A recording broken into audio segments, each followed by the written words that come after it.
우리 도민이 돈 버는 성장으로 가야 합니다. 도민이 돈 버는 성장을 하기 위해서 저 송재호가 제주갑에 출마하고 있습니다. 저는 대한민국 문재인 대통령 직속 국가균형발전위원장을 했습니다. 여러분, 제주도는 추경 예산안으로 500억을 푼다고 합니다. 오늘 제가 토론회에서 야, 그 500억 가지고 되냐 그랬더니 야당의 후보가 3천억을 건의했다고 합니다. 여러분, 문재인 대통령은 살아야 되잖아요. 우선 경영긴급 안정자금으로 100조를 풉니다. 재난긴급 지원금으로 가구당 100만 원을 지불합니다.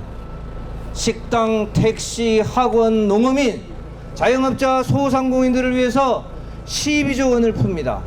보증이 문제죠. 보증서업소 안 해준다는 거 아닙니까? 이 보증의 부분에서 특례를 주기 위해서 5조 5천억 규모의 특례를 줍니다. 여러분, 이 돈을 제주에 많이 가져와야 되지 않겠습니까? 이 돈은 가져오는 사람이 임자예요. 여러분, 누가 가져오겠습니까? 여러분, 대통령님께 이 돈을 달라고 말할 수 있는 사람이 제주도에 누구이겠습니까? 송재호! 송재호 맞습니까? 여러분, 관광이 어렵죠. 특히 모든 호텔들이 객실 점유율이 5%밖에 안 됩니다. 100실이면 5개의 방도 안 파는 거예요. 손님이 없으니 식당, 커피숍 다 문 닫아요. 농어촌 민박, 펜션으로 불리는 4,000개 이르는 농어촌 민박도 마찬가지입니다. 식당은 비어 있어요. 우리는 배가 고프지요. 이 위기가 극복되면 저는 반드시 또 다른 기회로 제주에 온다고 생각합니다. 여러분, 우리 위기는 이 위기에 그치지 않고 이 극복된 힘을 새로운 희망으로 만드는 힘을 제주의 발전으로 저는 다시 승화시킬 수 있다고 생각합니다. 문제는 돈이지요. 무슨 돈을 가지고 이걸 우리가 기회로 만들 것이냐. 여러분, 제가 역대 정부들이 한 거를 간단히 예를 들겠습니다. 여러분, 제주공항에 가면 면세점이 있죠. 그 면세점이 1년에 4천억을 팝니다. 1,500억 원이 이익으로 남아요. 그 돈은 김대중 대통령께서 이 1,500원을 가지고 제주도가 제대로 된 국제자유도시를 한번 만들어 보라 하고 준 거예요. 두 번째, 노무현 참여정부 때는 이 국제자유도시를 이끌어가는 엔진으로, 자동차가 있으면 엔진이 있었잖아요. 마력 쏘은 엔진으로 제주 특별자치를 했어요.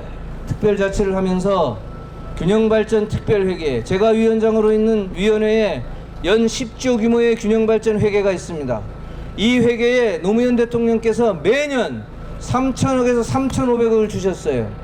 여러분, 3,500억으로 잡으면 김대중 대통령이 1,500억 하면 5천억입니다. 여기에 제주도가 특례로 가지게 인 뭡니까? 지하수를 우리가 3다소로 개발해서 팔잖아요. 그 회사의 수익금이 어느 정도 됩니까? 연 800억 정도 돼요. 경마장 수입이 1조 정도 됩니다. 그 1조에서 나오는 세금이 연 1천억 정도 돼요. 여러분, 이것만 가지고도 6,500억에서 7천억 정도의 돈이 매해 제주도에 오는 셈입니다. 여러분, 10년 동안, 지난 15년 동안 이 돈 가지고 제주도가 한 게 뭡니까? 여러분, 동네에 목욕탕 지어준 거요? 여러분, 감귤 내서 보조금 좀 준 거요? 그렇게 제주가 무엇이 달라졌습니까? 이 7천억은 농어민에게 나눠주고 제주도민에게 나눠주고 목욕탕 지어주고 도지사가 자기 하고픈 대로 주고 이렇게 하라고 준 돈이 아닙니다. 이 돈은 제주를 제주답게 발전시키고 제주도민이 돈 버는 성장을 이룩하고 정부가 특례로 준 거예요. 여러분, 이 특례를 가지고 반드시 제주도민이 돈 버는 성장을 이룩할 수 있도록 제주특별자치법을 개정하겠습니다. 이것이 국정과제 1호입니다. 이 국정과제를 문재인 정부의 인수위원회 격인 국정기획자문위원회에 참여하면서 제가 대통령님의 재가를 받아서 올렸습니다. 두 번째 과제가 뭡니까? 제주 4.3이지요. 이것도 역시 김대중 정부 때 대통령께서 진상규명 보고서를 낸 거 아닙니까? 2003년에 김대중 정부에서 4.3의 진상을 규명하고 이것은 공권력에 의한 국가가 잘못된 폭력을 행사해서 양민을 대량 학살한 인류사에 없는 홀로코스트다, 대량 학살 사건이다, 이렇게 규정한 거잖아요. 그렇게 규정해서 노무현 대통령께서, 여러분 기억하십니까? 오리엔탈 호텔에서 사과하셨잖아요. 우시면서 그리고 우리 모든 유족들이 그 호텔에서 같이 울었지 않습니까? 그리고 그 다음부터 매해 이 4.3 기념일에 4.3 평화공원에 참석하셨습니다. 그리고 그 후에 이명박 박근혜 대통령이 한 게 뭡니까? 4.3을 사과했습니까? 4.3 공원에 오셨어요?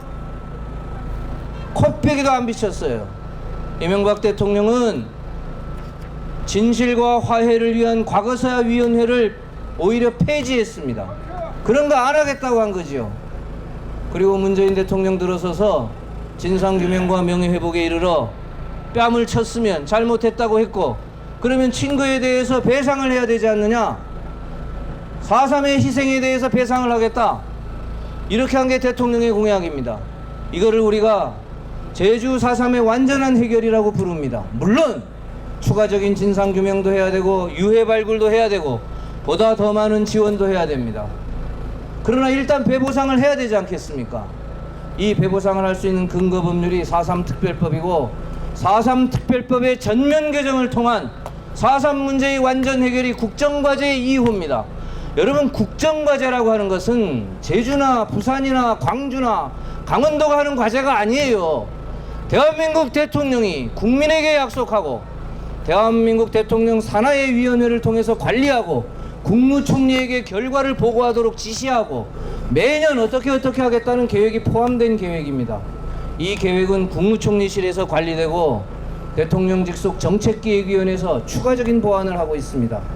이 국정과제를 올린 것도 여러분 감히 말씀드리건대 저 송재호입니다.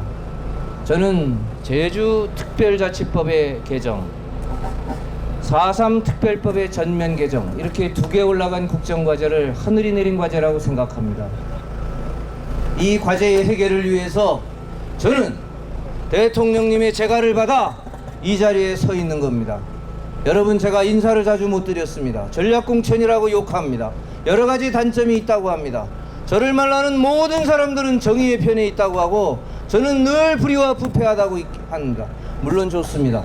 제가 어떠한 성찰과 어떠한 비판도 달갑게 받겠습니다. 그러나 분명한 것은 이 두 가지를 해결해서 제주도를 단단한 반석 위에 올려놓아야 된다는 것이고, 이 두 가지를 통해서 문재인 정부의 성공을 기약하고 제주도야말로, 제주갑이야말로 대한민국호를 예인하는 예인선이 되어야 한다는 것입니다.